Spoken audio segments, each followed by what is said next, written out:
رانا صاحب فل کوٹ ریفرنس جس میں قاضی فائز عیسیٰ صاحب نے اپنی باتیں کی، پھر یائی آفریدی صاحب کی باتیں کی، کیسا ٹرینڈ دیکھا آج آپ نے؟ بسم اللہ الرحمن الرحیم۔ الصلاۃ والسلام علیک یا سیدی یا رسول اللہ، الصلاۃ والسلام علیک یا سیدی یا حبیب اللہ، تاجدار ختم نبوت زندہ باد زندہ باد۔ بات ہے یاسر کہ آج ایک دور کا اختتام ہوا اور ایک دور کا آغاز ہو گیا۔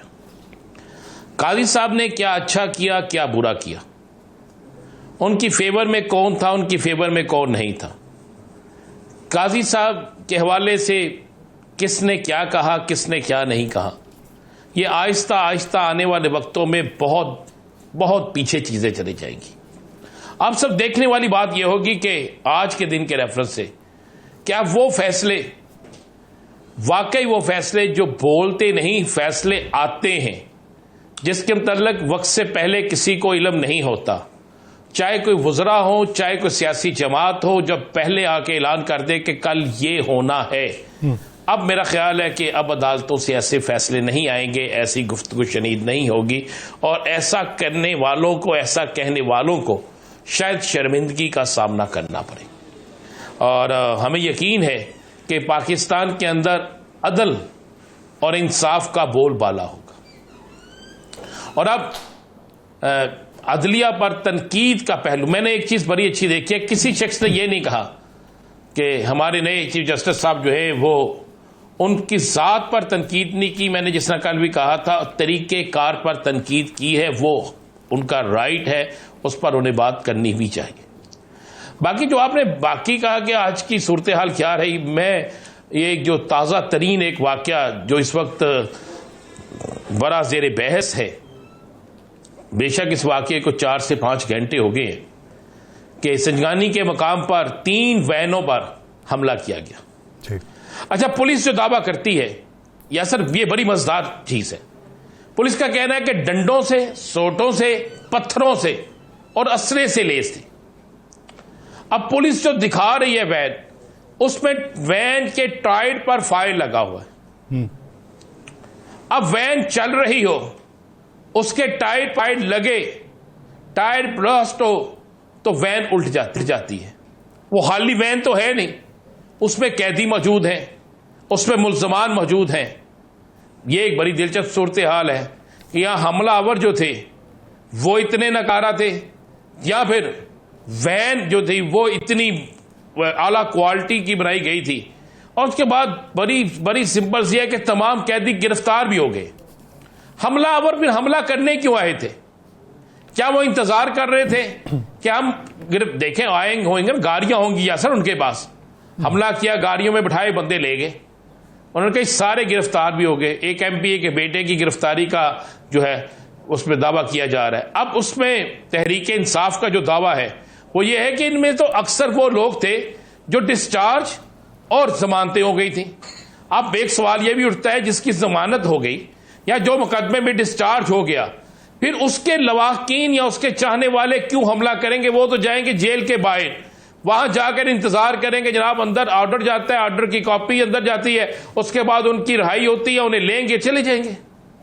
اس کے علاوہ تو اور ہو ہی نہیں سکتا۔ اور یہ کیس، یہ سارا واقعہ اتنا مشکوک شدہ واقعہ ہے کہ میں ہنس رہا تھا کہ میں نے ایک ذمہ دار شخص سے بات کی، میں نے کہا جی اس کی لازمی بات ہے کوئی سی ٹی وی فوٹیج ہوگی، چلا دیں تاکہ جو لوگوں کے ذہنوں میں جو چیزیں ہیں وہ دور ہوں۔ تو کہا گیا جی وہاں پہ تو سی ٹی وی کیمرے ہی نہیں ہیں۔ پھر میرے ذہن میں ایک سوال اٹھا کہ اصل ایسے واقعات میں سی ٹی وی کیمرے خراب ہو جاتے ہیں، غائب ہو جاتے ہیں، یا واقعات وہاں پہ ہوتے ہیں جہاں پہ سی ٹی وی کیمرے نہیں ہوتے؟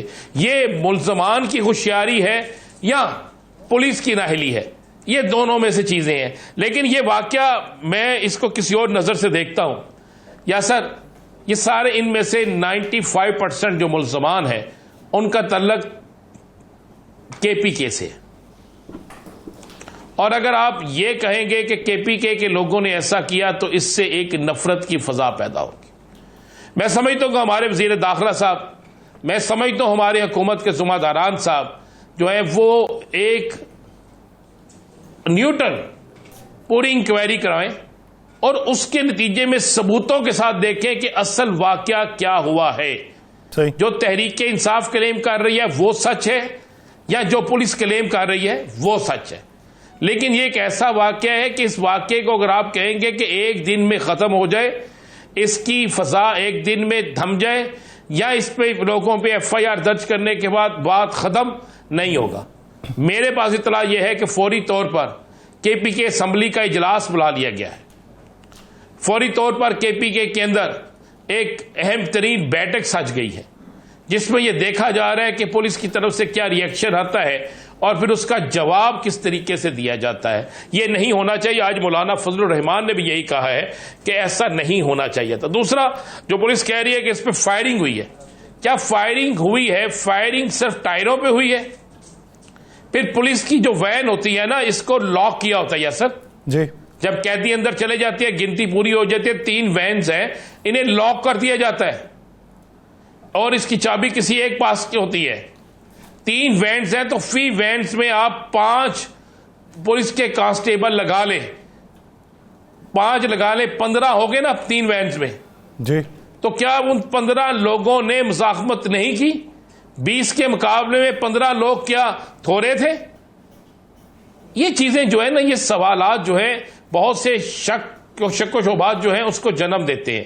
یہ چیزیں دیکھنے والی ہوں گی. اور آج جو تحریک انصاف کو جو ریلیف ملا ہے, آپ دیکھیں کہ خان صاحب کی دونوں بہنوں کی ضمانت ہونا, اور اس کے بعد میں آپ کو ایک بریکنگ نیوز دے دوں کہ تحریک انصاف کے اندر بھی بہت سے معاملات آج سیٹ بھی ہوئے ہیں, کچھ خراب بھی ہوئے ہیں. سیٹ یہ ہوئے ہیں کہ وہ لوگ جنہوں نے ووٹ نہیں ڈالا تھا اور ان پر شک کیا جا رہا تھا, تو اس حوالے سے میں آپ کو پہلے خبر دے دیتا ہوں, ان میں سے 99% لوگ جو ہیں وہ کلیئر ہو گئے. زین قریشی سمیت, ایون ریاض فتیانہ, جو بے انتہا, آپ کو پتا ان کے الیکشن سیل کے ہیڈ بھی وہ ہیں جی تحریک انصاف کے, اور وہ اس چیز کے باوجود کی پریشر کیا انتہا تھی, بیٹا ان کا گرفتار تھا اور وہ کسی صورت میں بھی ووٹ دینے کے لیے تیار نہیں تھے, اور وہ ڈٹے رٹے رہے. ان کے ثبوت اتنے مل گئے ہیں, جس کے بعد عمران خان نے, بانی تحریک انصاف نے سلمان اکرم راجہ کو یہ ہدایت کی ہے کہ گروپنگ پیدا کرنے کی بجائے جن لوگوں نے ووٹ نہیں دیا ان کو اپنے ساتھ جوڑے, ان پر شک و شبہات والا معاملہ ختم کریں. وہ جواب دیتے ہیں تو اس جواب کے بعد اس معاملے کو ختم کیا جائے. رانا صاحب یہ بتائیے کہ خیبر پختونخوا سے اب پاکستان تحریک انصاف کو لیڈ کون کرے گا؟ اس پہ بڑی چہمگوئیاں چل رہی ہیں. کیا چہمگوئیاں چل رہی ہیں آپ تھوڑا سا سمجھا دیں مجھے, تاکہ میں آپ کو آپ کی مرضی اور تسلی کے مطابق آپ کو بتا سکوں. بات یہ چل رہی ہے کہ اب علی امین گنڈا پور صاحب اس طریقے سے لیڈ نہیں کریں گے اور ہدایات جو ہیں وہ بانی پی ٹی آئی سے نہیں لیں گے, بلکہ وہ ہدایات بشرا بی بی صاحبہ سے لی جائیں گی. یہ اتنا بڑا پراپوگنڈا ہے کہ جس کی انتہا کوئی نہیں ہے. میں نمبر 1 تو آپ کو یہ بتا دوں, اور نمبر 2 میں آپ کو خبر دے دوں کہ علی امین گنڈا پور کو بلوا لیا گیا ہے, پیغام مول گیا ہے انہیں کہ آپ اڈیالہ جیل آئیں اور خان صاحب سے ملاقات کریں. اس کو آپ 1 دن میں, 2 دن میں, 3 دن میں آپ دیکھ لیں گے. بشرا بی بی کے حوالے سے کل اتنی خبریں گردش کی, کسی نے تو یہاں تک کہہ دیا جناب وہ اجلاس کی صدارت کر رہی ہیں, کسی نے یہاں تک کہہ دیا جناب انہوں نے علیحدہ بیٹھ کے کچھ ہدایات جاری کی ہیں. پھر آخرکار ہر خبر کی تردید ہوئی, اور مجھے نہیں سمجھ آئی کہ یاسر صاحب آپ کو یہ خبر کس نے دی ہے اور کہاں سے آپ تک یہ خبر پہنچی. میں آپ کو یہ تصدیق شدہ خبر کہہ رہا ہوں. یہ ہو سکتا ہے کہ علی امین گنڈا پور کو یہ کہا جائے کہ آپ کے پی کے کی حکومت کو چلائیں, وہاں پر عاطف خان, وہاں پر اور کچھ لوگ جو ہیں ان کو یہ ذمہ داری دی جا سکتی ہے کہ آپ جلوس کو جو ہے وہ لیڈ کریں. دیکھیں پہلے ایم این ایس کو سائڈ پہ رکھا گیا تھا, ہو سکتا ہے اب کسی بھی ایم این ایس کو سائڈ پہ نہ رکھا جائے. اب تو ایم این ایس کو آنا پڑے گا نا, اب تو محرک کارکنوں کو آنا پڑے گا, جو متحرک کارکن ہیں اب تو ان سب کو سامنے آنا پڑے گا. اب تو کوئی ایسی بات نہیں, ابھی 27ویں جو آئینی ترمیم ہے اس میں ابھی کوئی 2-3 ماہ لگ جائیں گے اگر یہ گورنمنٹ رہی تو.